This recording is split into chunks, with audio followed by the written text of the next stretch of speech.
Hey everybody, Dr. John D'Ambrosio here in Echoes from the Cranial Vault. If you are new to this channel, please like and subscribe. The first video is a description of what I intend to do with this, so please go check that out. Today I'm going to be talking about something near and dear to my heart, which is exercise. I love exercise. I think it is something that is underused, sometimes overused.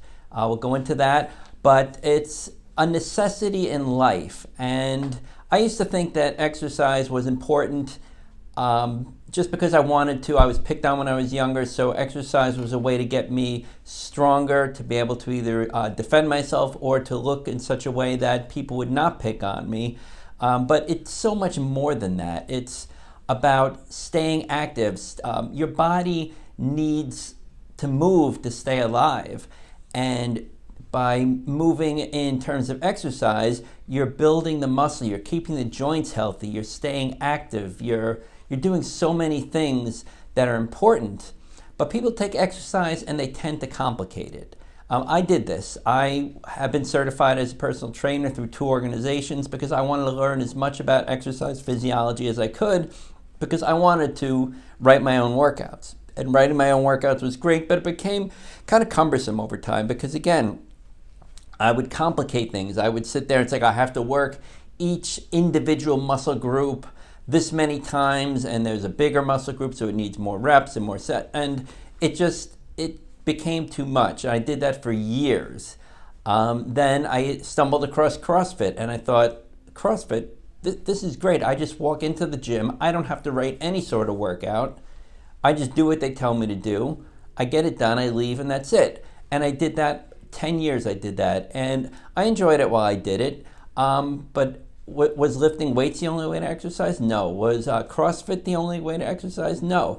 I left the CrossFit world after, like I said, about 10 years, and I went to a gym and I started using free weights and machines and, really high tech, the best machines out there at this gym. It was Impact Zone in Norwood. If anybody's looking to join a gym, I highly recommend that gym. They have top-notch equipment there. And I thought, this is it. This is the way to go. And again, focusing on the smaller muscle parts. The thing with CrossFit is, it was all supposedly about function, so we did not do, things like curls or press downs, because those are vanity exercises to build your biceps. You're not really, well, when are you curling or anything like that? So, going back into the gym, I started doing those things, and I realized I really enjoyed doing them. I missed them. I had lost some strength and some size in those areas over the 10 years because I never did direct bicep work or direct tricep work. Although there was some, ring dips in there, and there were some pull-ups and things like that. But they were more for speed, for time.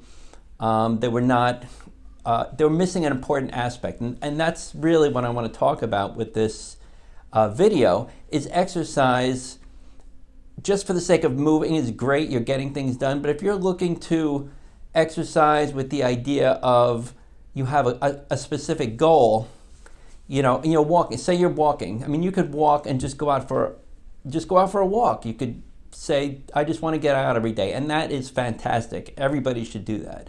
You want to then up it a little bit, you want to try it a little harder. Maybe you focus on contracting your glutes and your calves and your legs as you're walking. Maybe you'll focus on going uphill or pick up the pace or something like that.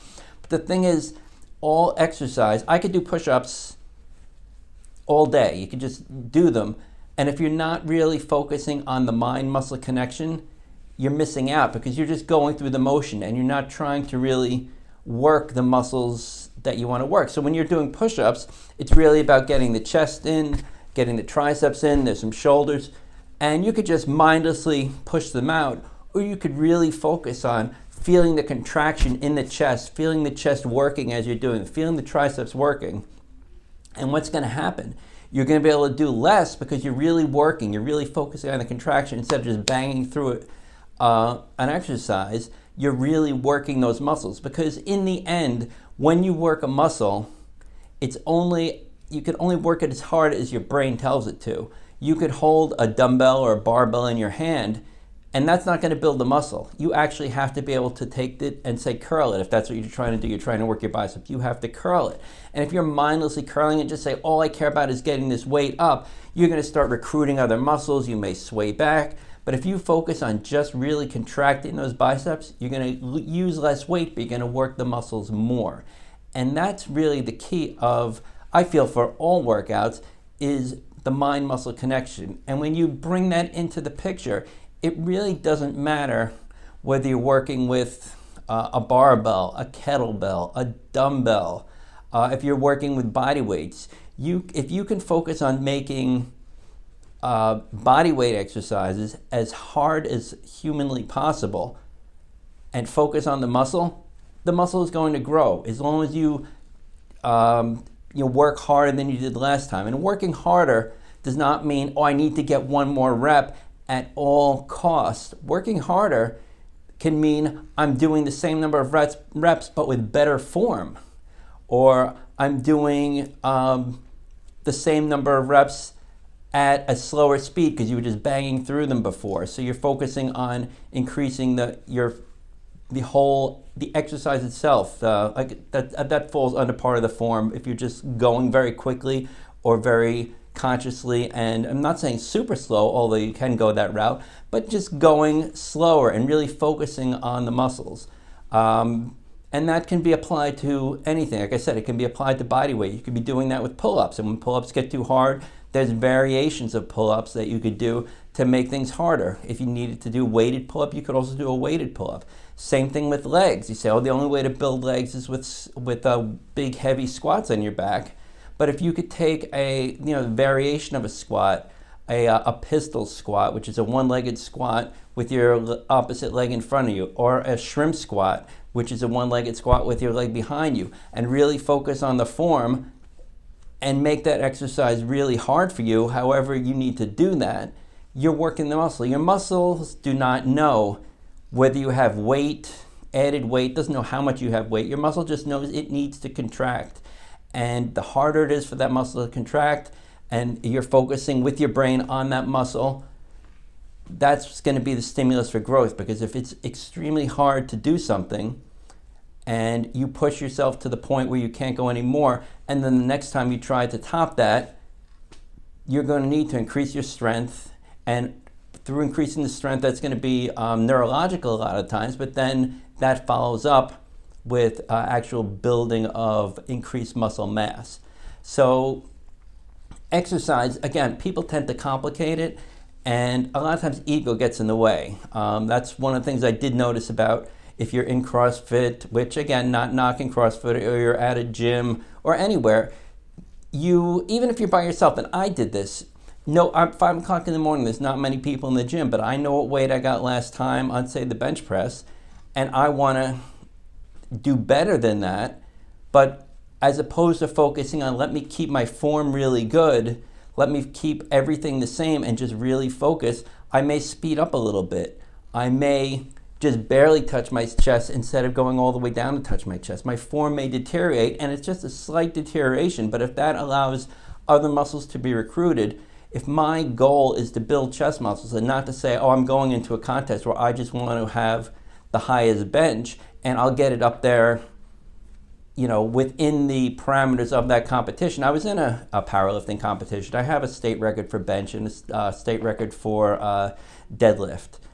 But, and then they have certain parameters. You have to then, for the bench, say, your butt has to stay on the bench. You can't arch your back and lift your butt up. You have to hold at the bottom for a certain amount of time. You can't just bounce off your chest. So if you could still, within those parameters, do certain things to recruit. And if that's your goal, is to just get the highest bench press, and you're willing to recruit because you need to do whatever you can to get that weight up, then go for it. But if your goal is to build muscle, then you want to focus on form and not all the extra recruiting, because all the extra recruiting is then taking stress off the muscles you're trying to work. That's why one of the things that I really like, and I follow a bunch of coaches online. I think a lot of them are great. Red Delta Project is one. Matt talks about, he recommends training muscles in chains versus training them individually. And to me, that makes a lot of sense. So if you have your squat chain, those are all the muscles used in your squat. But you have your flexion chain, your extension chain, you have a lateral chain, your push chain, your pull chain. So your pull chain is every muscle that has to do with pulling. So you're not going to say, well, I'm going to work my biceps, I'm going to work my back, because they all could come together very nicely in a ring row, for example, or something along those lines. So it's just, again, the focusing on the muscles that are being worked is important. If you're just exercising just for general health, again, getting out there and doing it. Repetition is key. You want to go out there, you want to walk, you want to bike, you want to hike, you want to swim. Movement is life. And when we stop, you see people in hospitals, they're in a hospital line there, they're getting bed sores, they're getting muscle atrophy, the muscles are shrinking up. It affects circulation of the lymph, it affects circulation of just the blood, your lower body pumping the blood back up to your heart. A lot of that is a process of the muscles contracting. And if your muscles are atrophying, you're spending a lot of time sitting, a lot of times lying down, that's going to affect your health. That's why you see people at risk of deep vein thrombosis when they're on these long flights, because they're sitting for that period. Well, what do people do at home? We're in this crisis right now. People are working from home and they're just sitting at a desk or sitting at a table and working all day. They're not getting up. It'd be great if you set a timer for every, half an hour and just stand up and do 10 squats and then sit down again, just to do something. 10 squats, 10 push-ups, and get back in your chair again. Things like that. You need to exercise. Our bodies are made to move. Back in the hunter-gatherer days, it was very rare that we would be still. We constantly on the search for food, following game, or actual hunting, or looking for shelter, going away from another group that may have been competing with us. So we'd have to constantly be on our guard and in shape and moving. And we've kind of gotten away from that, and the luxuries that we have now are fantastic. I would not get rid of air conditioning or a nice warm bed or anything like that, but we want to make sure we're not trading one thing for the other, trading comfort for health. So exercise is extremely important, and it doesn't matter, like I said, how you do it. You could do it with barbells, you could do it with machines, you could do it with kettlebells, you could do it with body weight, you could do it by going out for a walk. The key is to do it. And if you're doing it for a specific reason, focus on that reason. If your goal is to get better at something, then obviously you want to do whatever you can to get better at that exercise. But if your goal is to build a muscle, a specific muscle, then what you want to do is focus on that muscle. Focus on contracting that muscle and making that muscle specifically work, instead of just going through the motions of trying to get as many reps as possible, because you're going to hit a time where you're not going to add any more weight. Even if you're adding a quarter of a pound a week, you said, well, that's great. After a month, that's a pound. But what happens after 10 months? That's 10 pounds. What happens after 10 years? That's 100 pounds. Certain exercises you're starting, you may not be able to go up 100 pounds over time. At some point, you're going to hit a limit. So you want to not just be focusing on increasing the weight or increasing the reps, but getting as much out of it. That your progression may be slower, but it's going to be a much more organic progression that really benefits your body, as opposed to something that is putting you on the higher risk for injury because you're trying to go for speed, or you're trying to get something, move a weight at all costs, just because you wanted to do better than last time, without focusing on the other aspects that could help you do better than last time. So that's all I want to talk about today. If you want me to get a little deeper into the nuances of working out, the frequency, the intensity, the recovery, things like that, let me know. Leave a comment and I'll happily do that for you. Like I said, this is one of the many topics I'm passionate about, but this is near and dear to my heart because it had such an impact on my life, because I followed it through education just because I wanted to learn about it. And I've been doing, exercising for almost 40 years now. So if you have, like I said, any questions, please feel free to share them. Until next time, have an amazing day.